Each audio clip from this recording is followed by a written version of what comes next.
Paz e graça, pessoal, tudo bem? Professor Euler com mais um vídeo em nosso canal. Nós vamos gravar a sequência de vídeos refutando o professor Ferreirinha e suas argumentações. Já falei para ele, vou falar tudo para vocês. Na minha opinião, o professor Ferreirinha está manipulando a gramática desde aquele momento que ele gravou o primeiro vídeo dele, refutando os calvinistas, ou tentando refutar os calvinistas utilizando o mesmo texto de Atos 13:48.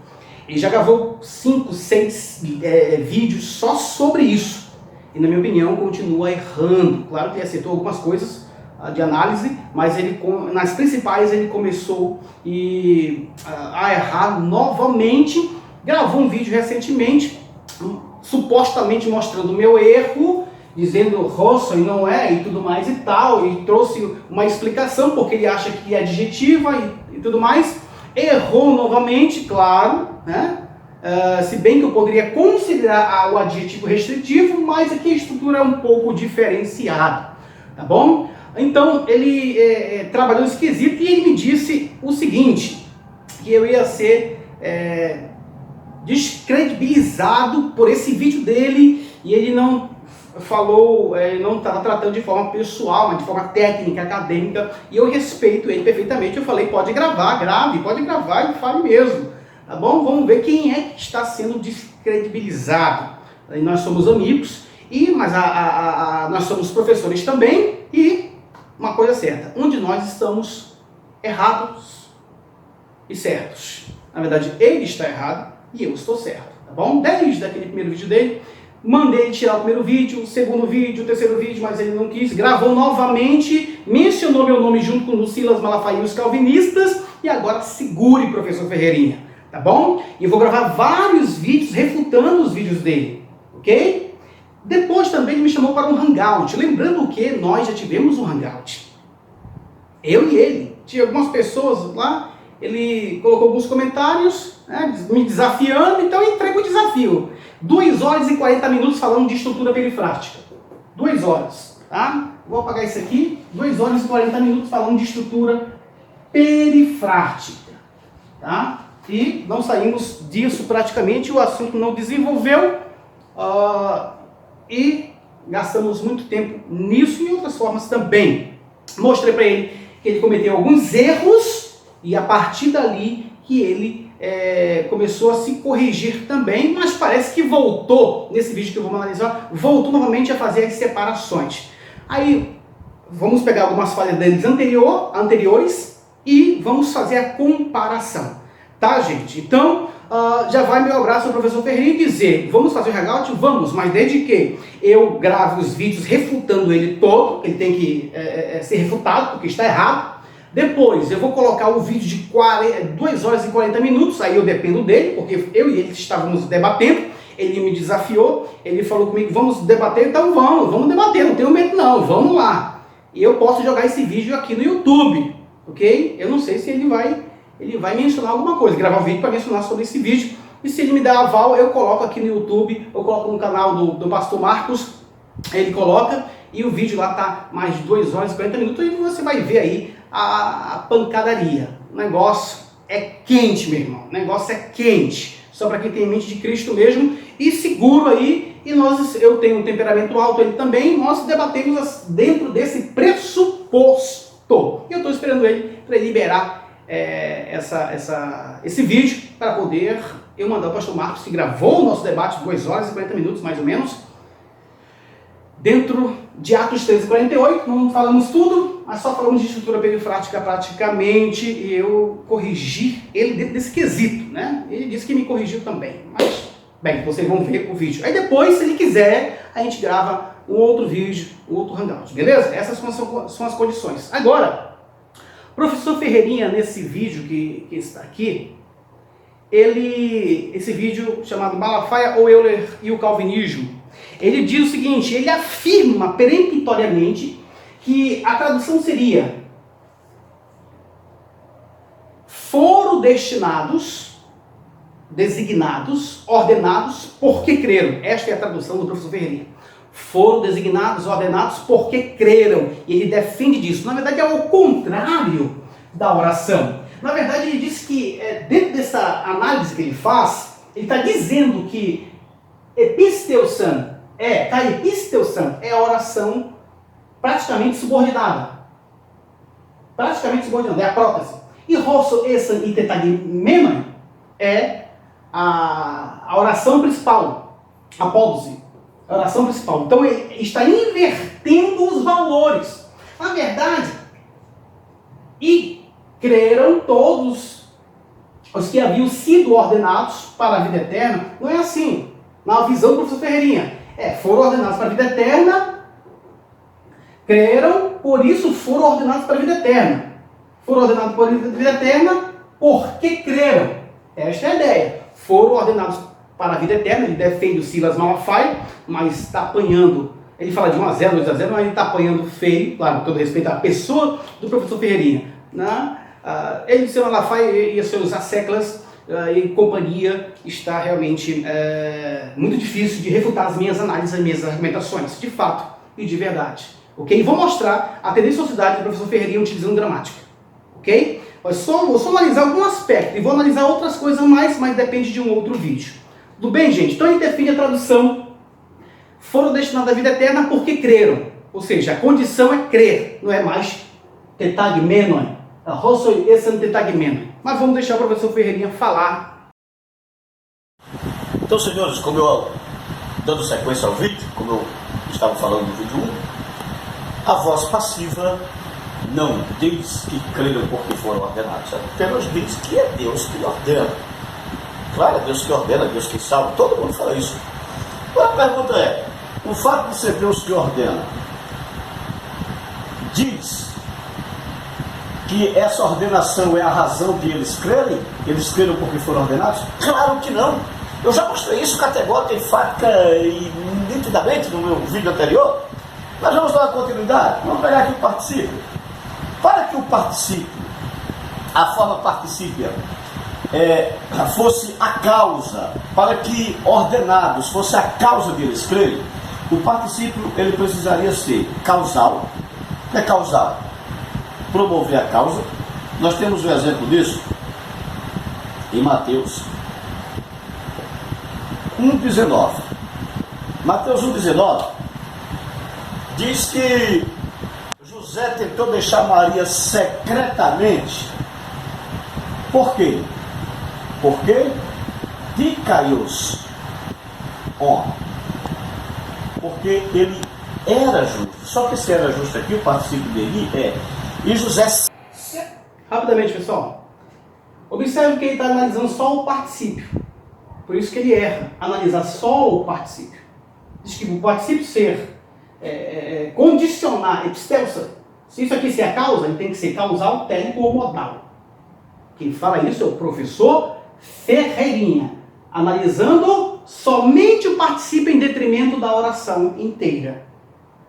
O mesmo erro que ele cometeu no passado. O mesmo erro. Analisando somente o particípio. Ok? E vou mostrar para vocês o porquê ele comete esses erros e analisar somente o particípio. Depois ele vai querer analisar a estrutura e erra também na sua forma e na sua ideia. Tá? Lembrando que ele está corrigindo Von Kuhlmann do canal Teologia Racional. Se inscreva no canal do nosso amado e querido Von Kuhlmann. Tá? E lá tem os vídeos do Von Kuhlmann refutando o professor Ferreirinha também, no mesmo texto de Atos 13:48. Mas ele grava um vídeo e utiliza gramática mostrando que Von Kuhlmann está errado. De fato, Von Kuhlmann não está errado em dizer que esan é auxiliar no grego e tetagmenon é o verbo principal. O Ferreirinha quer corrigi-lo e utiliza gramática, na minha opinião, manipulando gramática, como ele está manipulando aqui.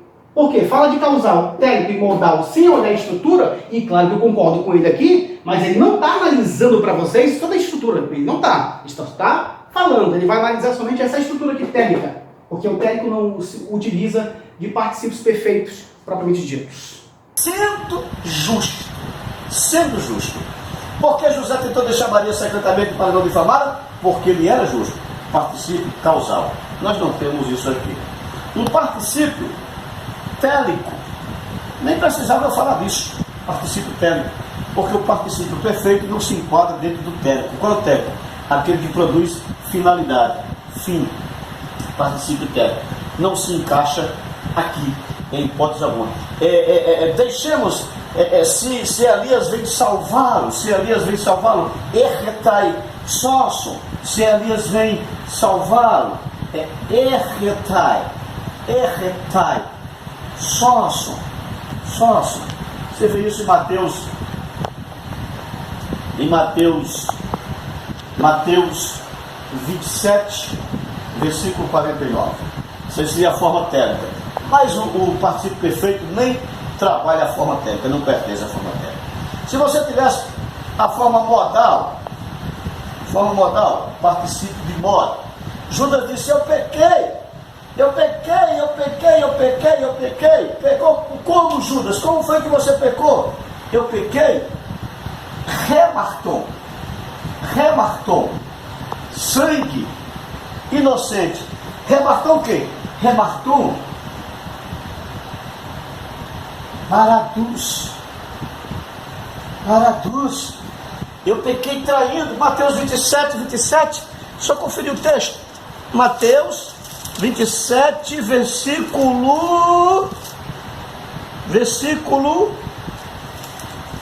Mateus 27, versículo 4. Eu pequei como? Pequei traindo. Então, se essas formas estivessem aqui, então, sem dúvida, a razão que eles creem. Observe, dizendo que se essas formas estivessem aí, sem dúvida, Tagmenon seria a razão de eles crerem. A razão de eles crerem. O professor Ferreirinha comete erros analisando só o particípio e não analisa a estrutura que está sendo subordinada. Não analisa a estrutura principal. Gente, se eu estou dentro de uma oração composta, subordinativa, a principal é a causa, ou pelo menos o efeito da oração subordinada. Para que a oração principal venha a ser cumprida, existe uma condição da oração subordinativa ou subordinada. Ele não analisa isso, ele comete novamente pecados e erra. Não posso fazer isso. Eu também não posso separar e isolar um particípio em detrimento da sua oração para dizer que se for causar altérico modal, por que não? Porque o particípio não pode ser analisado dessa forma dentro dessa estrutura aqui, ó. E nem dentro dessa estrutura aqui, ó. Essa estrutura que eu vou colocar para ele aqui, ó. Nem dentro dessa estrutura. Ok? Oração subordinada e oração principal. Não pode, não existe isso. E eu vou dizer por que ele faz separação quando ele vai trabalhar com isso. Eu vou mostrar para vocês qual é a causa, a circunstância do que ele faz. E agora ele é um vídeo dele antigo não, um vídeo dele que ele fala do mesmo assunto, é antigo. Um vídeo que vocês podem consultar dele, para você tirar dúvida, ele está ensinando e corrigindo Von Kuhlmann, dizendo que Von Kuhlmann está errado, porque Von Kuhlmann ensinou que tanto em português o verbo auxiliar é esse, e nesse caso o verbo auxiliar é o flexionado, e o principal seria a forma nominal do verbo, tá? Tanto em português. A questão é que realmente no grego não existe gerúndio. Não existe gerúndio. É a única coisa que o professor Ferreirinha acertou. Mas ele vai inverter a ordem. O professor Ferreirinha vai dizer que tetagmenon é verbo auxiliar, e essan é verbo principal.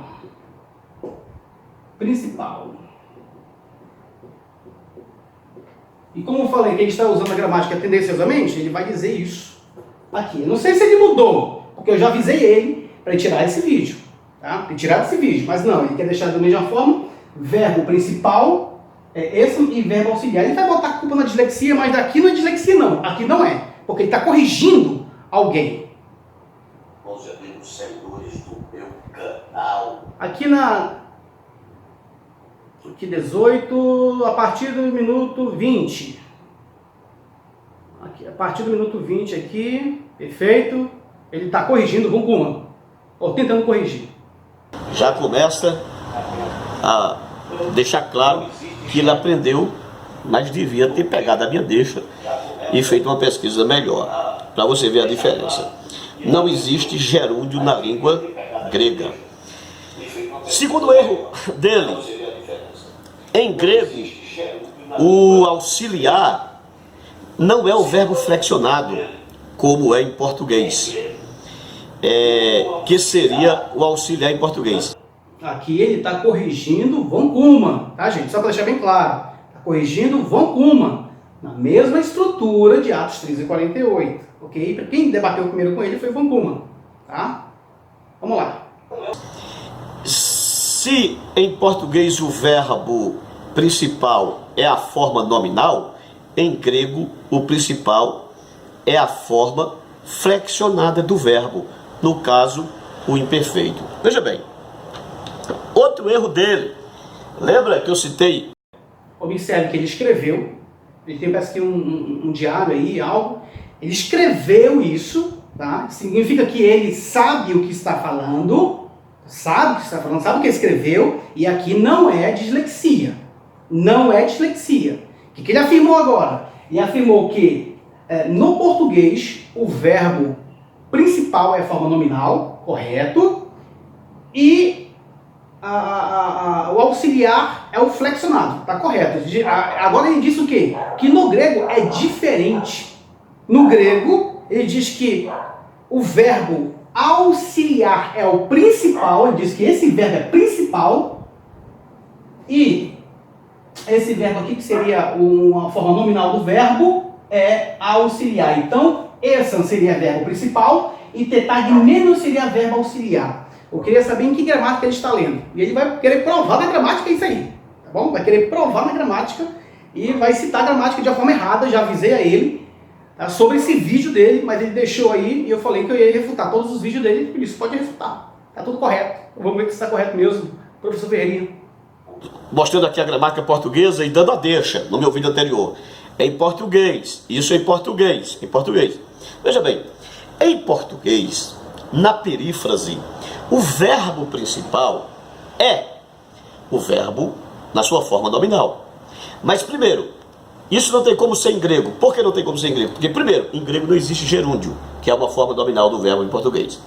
Segundo, se em português o verbo principal é na sua forma nominal, gerúndio, particípio ou infinitivo, em grego o verbo principal é a sua forma flexionada e não a sua forma nominal. É invertido os valores. Eita, Jesus da glória! Diz que em grego o verbo principal seria a forma flexionada. Isso aqui, ó. Eita, Jesus daí, está corrigindo alguém. Primeiro, o professor Ferreirinha disse que tem 30 anos de grego. Se eu tenho 30 anos de grego e ensino a mesma coisa, como é que eu vou errar aqui? E de fato ele escreveu. Depois ele vai provar isso. Observe que ele vai querer provar essa forma. Interessante. Está corrigindo, hein? Vamos lá. Será se é assim mesmo? Vamos ver se é assim mesmo.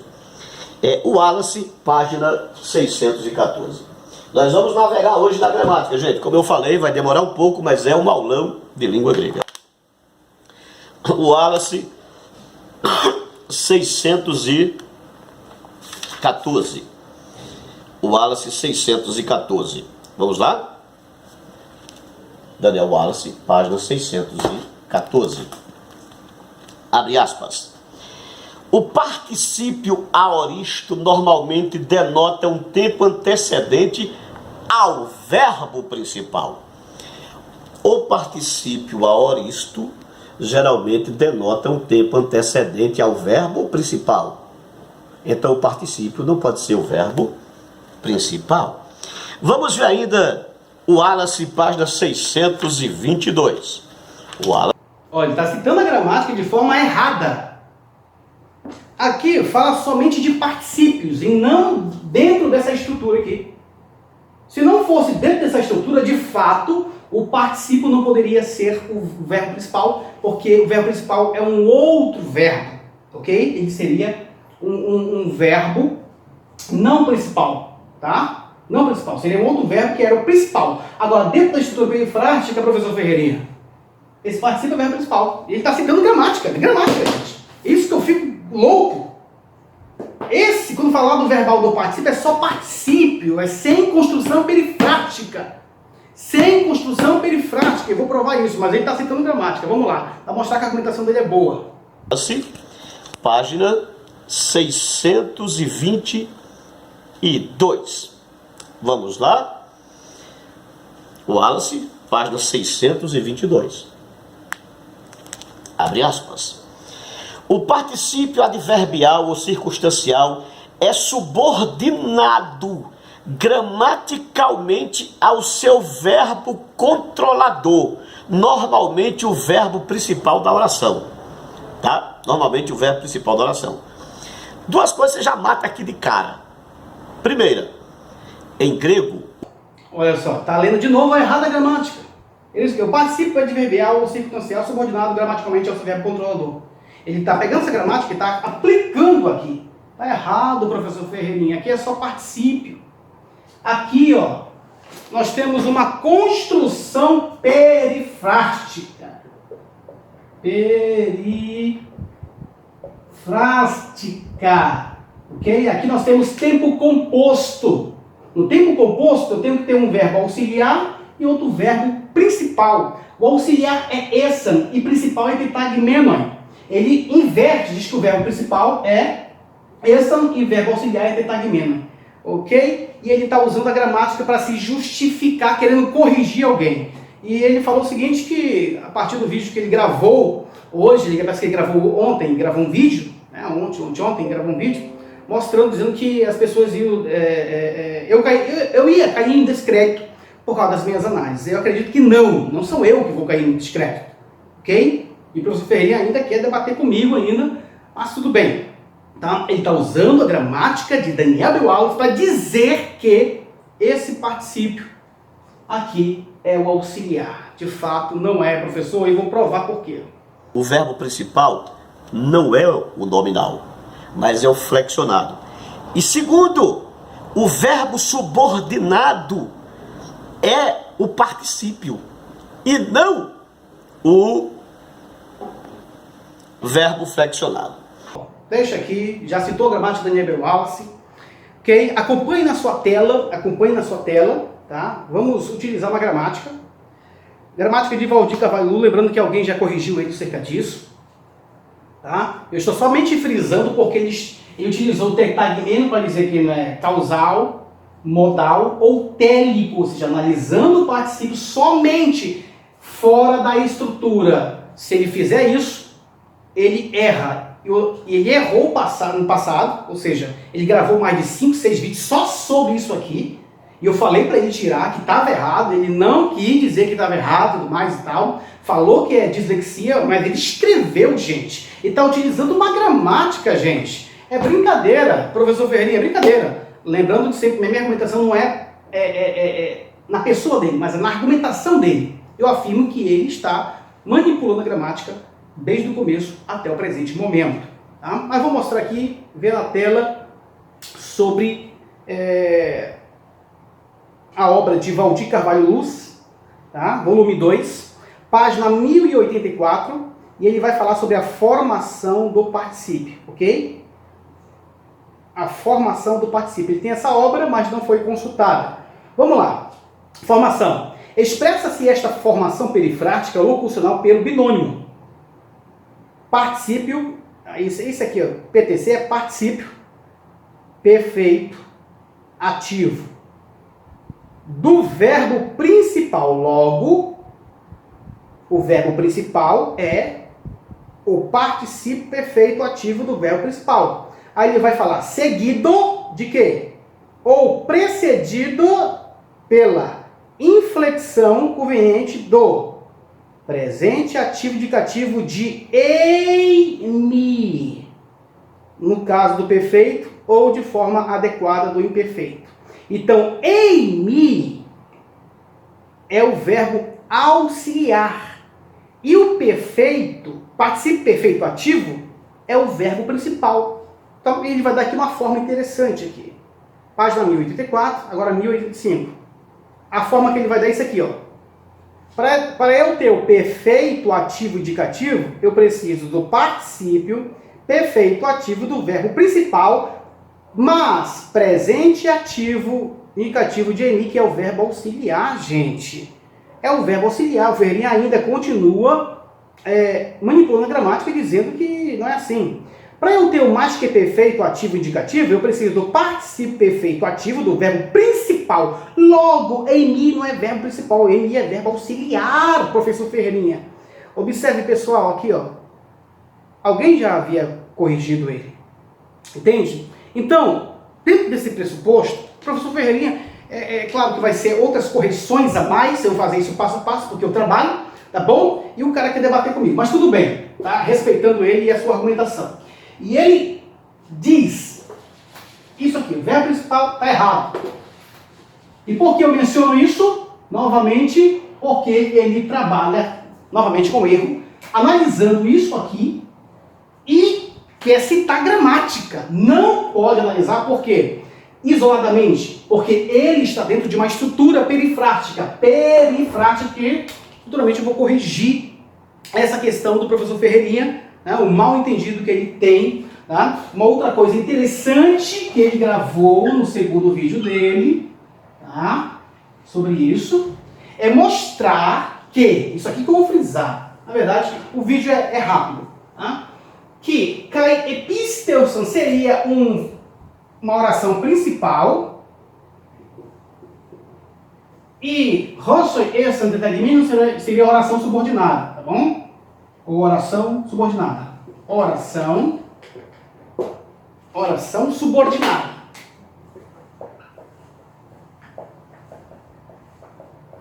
E muitos acreditam nisso. Por quê?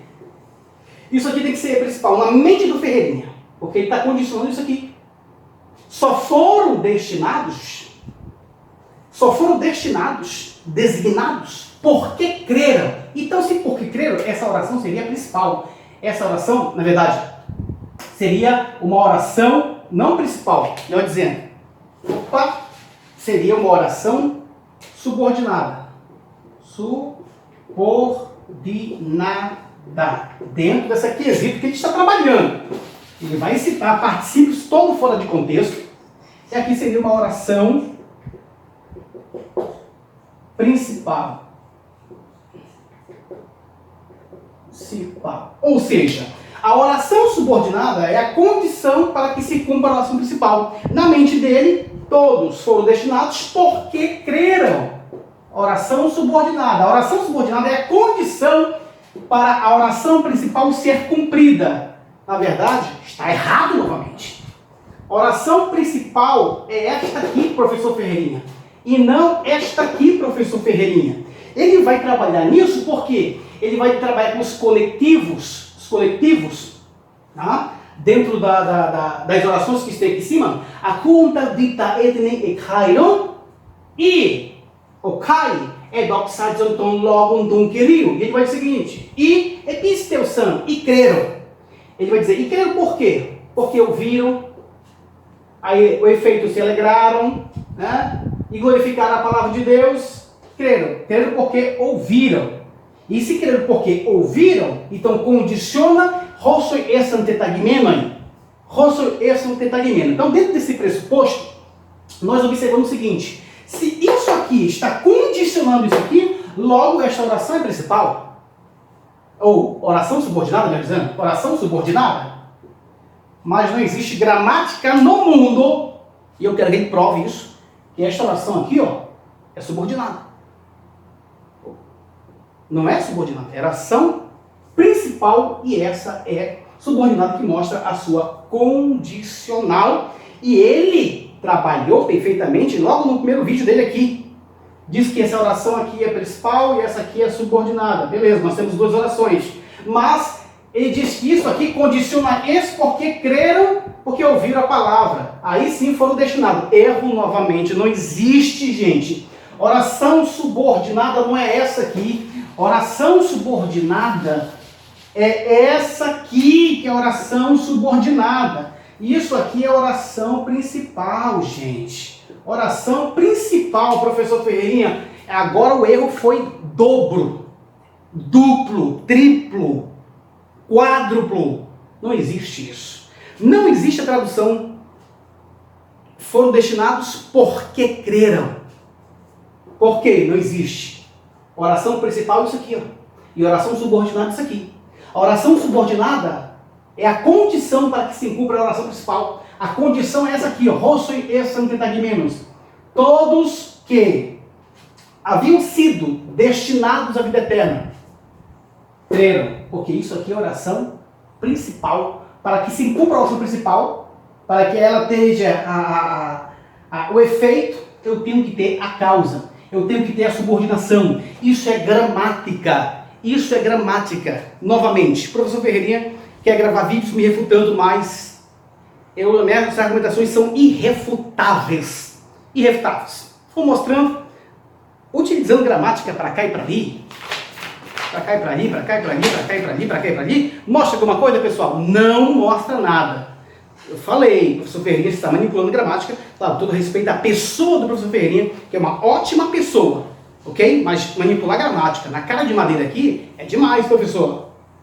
Não faça isso. Vou gravar outros vídeos, eu trabalho, não tenho tanto tempo assim, por isso que esse vídeo aí é curto, para mencionar esses dois erros básicos do professor Ferreirinha, e vou mencionar dentro desse vídeo vários erros básicos dele. Ah, ainda tem um erro básico que ele vai dizer, interessante, ele vai dizer o seguinte, dessa palavrinha aqui, é um erro bem básico, tá, gente? Um erro bem básico.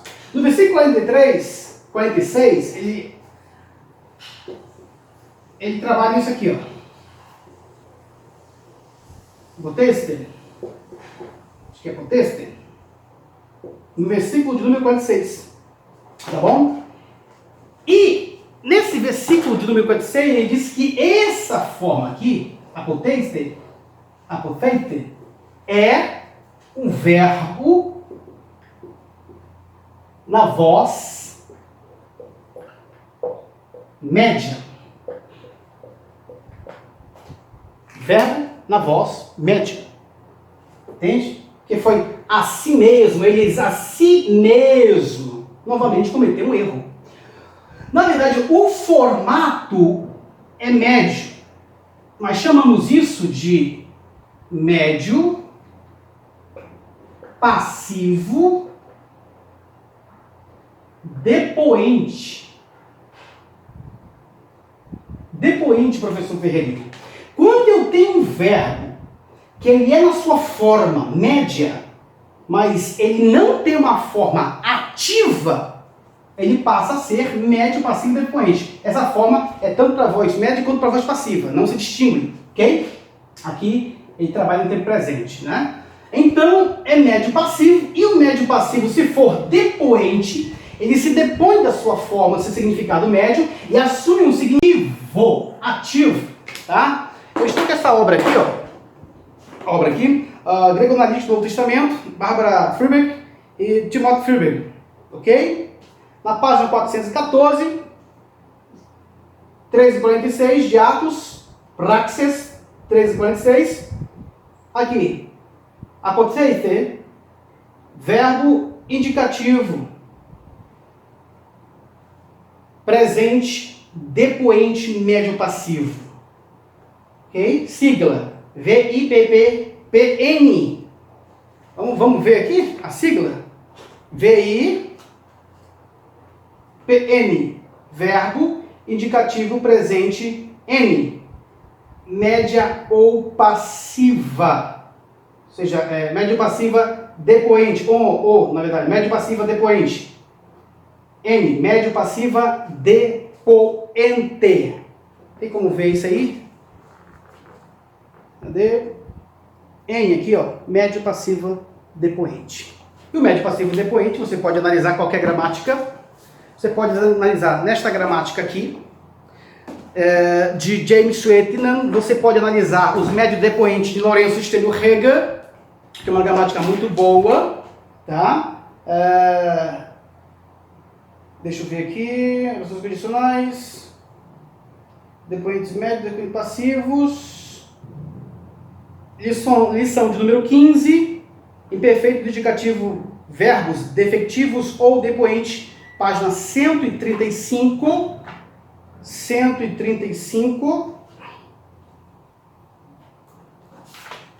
135, tá? Ele vai falar agora verbos compostos e verbos desfectivos ou depoentes, que diz assim, aqui ó. Na língua grega há verbos que têm algum defeito, alguma deficiência na conjugação. Não é possível flexioná-lo em todas as vozes e em todos os tempos. Estes verbos são chamados defectivos, aparecem na forma da voz média ou passiva, mas têm significado de voz ativa. Então não podemos classificar isso aqui com voz, no seu significado, médio ou passivo. O significado é praticamente ativo. Assume uma voz ativa. Por quê? Porque não tem forma da voz, a forma em si da voz, a voz ativa dele. Mas é a voz média ou passiva, mas com o seu significado, professor Ferreirinha. Voz ativa. Gramática, isso aqui é gramática, tá? Isso aqui é análise gramatical, morfológica, morfossintática e assim por diante, ok? Por hoje é só. Vou mencionar outros erros do professor Ferreirinha e estamos aí, pessoal. Um grande abraço a todos vocês. É nóis. Shalom, graça e paz. Se inscrevam no nosso canal, comentem e é isso aí, tá bom? Shalom, paz e graça.